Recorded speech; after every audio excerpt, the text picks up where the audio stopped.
Поэма под названием «Если последователь Ахмада ваххабит, то я заявляю о том, что я ваххабит».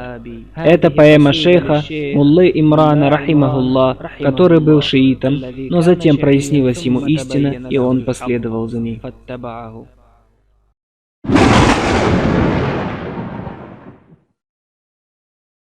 إن كان تابع أحمد متوهبا فأنا المقر بأنني وهابي.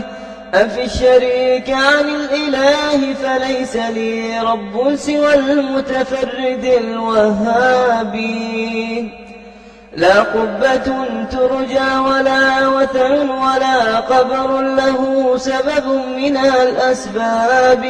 كلا ولا حجر ولا شجر ولا عين ولا نصب من الأنصاب. أيضا ولست معلقا لتميمة أو حلقة أو ودعة أو نابه برجاء نفع أو لدفع بلية. الله ينفعني ويدفع ما بي. والابتداع وكل أمر محدث في الدين ينكره أولو الألباب. أرجو بأني لا أقاربه ولا أرضاه دينا وهو غير صوابي.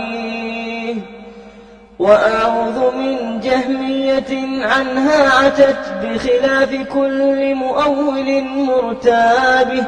والاستواء فإن حسبي قدوة فيه مقال السادة الأنجاب. الشافعي ومالك وأبي حنيفة وابن حنبل اتقي الأواب. وبعصرنا من جاء معتقدا به صاحوا عليه مجسم وهابي. جاء الحديث بغربة الإسلام فهل يبكي المحب لغربة الأحباب. فالله يحمينا ويحفظ ديننا من شر كل معاند سباب. ويؤيد الدين الحنيف بعصبة متمسكين بسنة وكتابه. لا يأخذون برأيهم وقياسهم ولهم إلى الوحيين خير مآب.